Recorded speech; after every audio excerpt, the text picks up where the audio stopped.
Being an artist can be a gift or a curse. There's kind of a sensitivity you need to have to things around you in order to process them and then to create work that is a response to that. You have to be willing to make decisions that will support the work. I'm Shelley Jordon, and I am a painter, moving image artist, and a professor of art at Oregon State University. I grew up in Brooklyn, and even though it was very urban, it was actually on Jamaica Bay. My sister and I spent weekends swimming, and my grandfather was a New York City motorcycle cop back in the 1930s. My mother has all these wonderful stories about growing up the child of the motorcycle cop whose beat was Coney Island.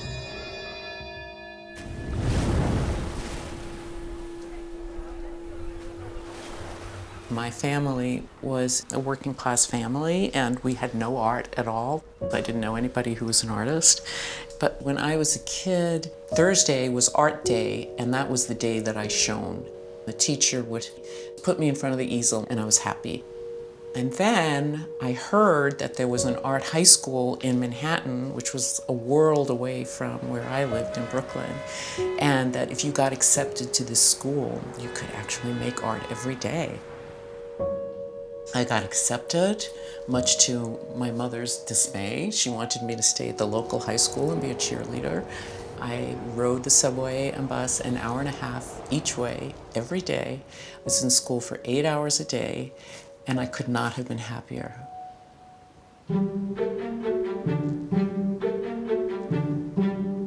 I was a sort of traditional oil painter for many years. I painted large-scale oil still lifes from life, and I did those for 20 years.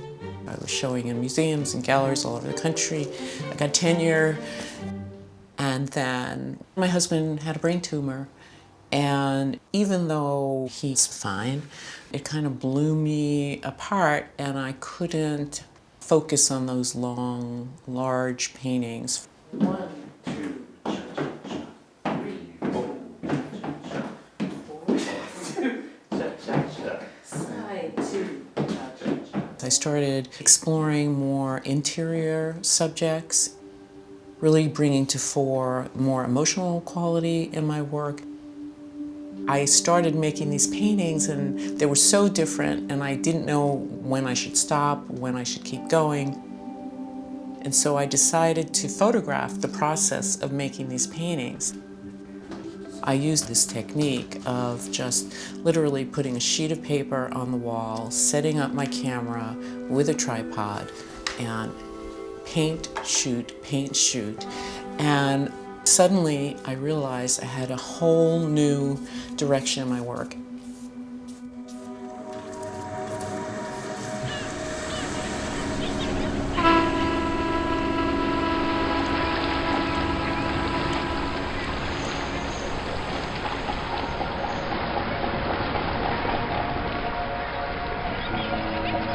There was animated installation, projection, and I started collaborating with musicians and composers. And it allowed me to expand the narrative of my work.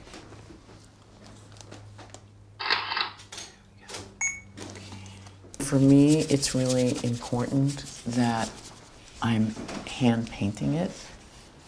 And actually, the energy of the painting process, I think, is captured almost better in animation, because when a painting is finished, all you see is the finished painting.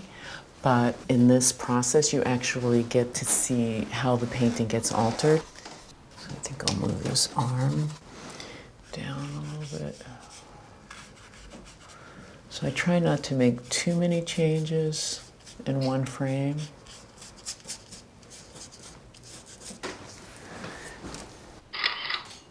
And I can sort of check it. And that looks pretty good. This is my grandma Clara, my grandparents, at the beach in Far Rockaway. And I have very fond memories of those times on the beach. They were Russian and had these wonderful accents. But they were Russian Jews, and there were pogroms in Russia. And so my grandmother left Russia around 1910, 1915. My grandfather was very fair-skinned and could pass as a Gentile. And one of his friends was hiding him out. He was 16. But then his friend got scared and turned him in. So he told me this amazing story of how he was literally had to jump into a body of water and swim away as the Cossacks were shooting after him. He ultimately came to New York and became a furrier. You have to remember he was Russian. My grandmother was an amazing cook and also a fierce gin rummy player. They were wonderful, warm, loving people. But their first daughter, their first child, my aunt, contracted polio at the age of 2 and spent 2 years in an iron lung.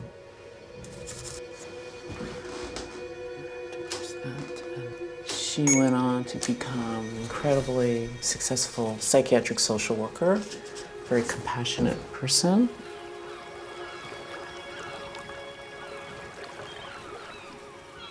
She taught me how to sail and to fish.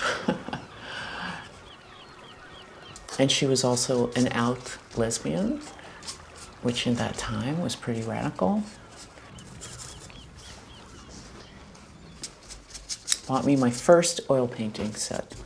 I would say she was the one person in my family that really supported me being an artist, that wasn't terrified by it, and set an example for me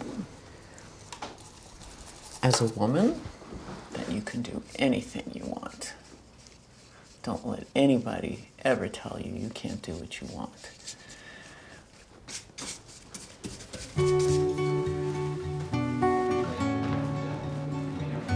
So now I'll show you the same thing done transparently with watercolor. I came into teaching as a way to support my artistic practice and also to kind of give back. And I see myself more as a guide with my students where I introduce them to different technical skills, and I'm often blown away by the creativity and how they really rise to assignments that are often quite challenging and quite complex.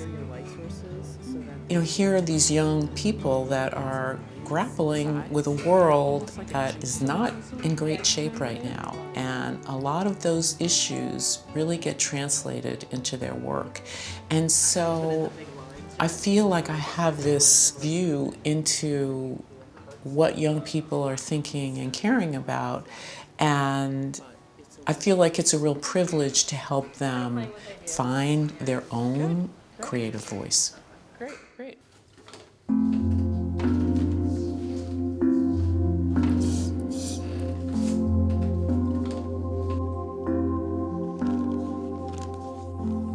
So this is kind of the first layer.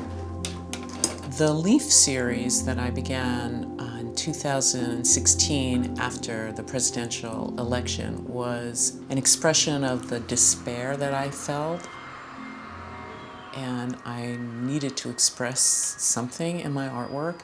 So I had gathered these decaying leaves in Forest Park and brought them into my studio, and I just couldn't imagine just painting them. I needed to do something more physical. And so I just started pouring different kinds of paints that I knew wouldn't actually blend in a beautiful way.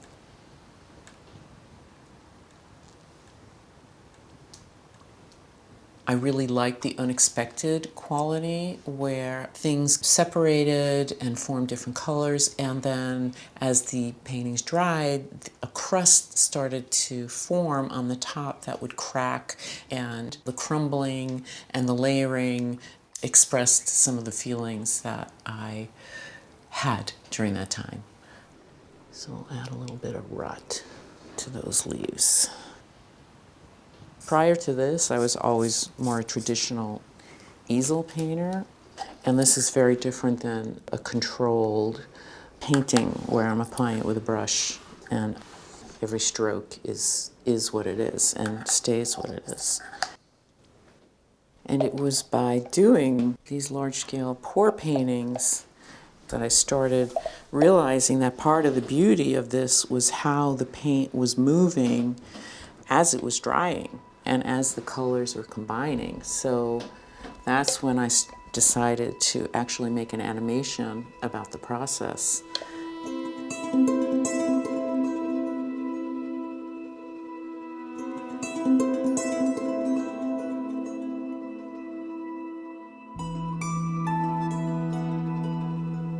So I'm trying to maintain the sort of integrity and the character of the leaf, but also allow the paint to do its own thing.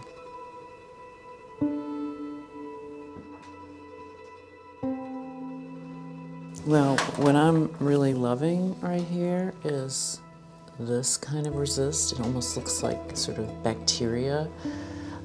And, that's really kind of what's happening on the leaves as they decompose. This passage here where we get that green and red really resisting each other. I'm interested in the feel of the application of the paint, the smell of wet paint, the sound of a brush mark or a piece of chalk against a piece of paper. All those things are part of the experiential aspect that I love.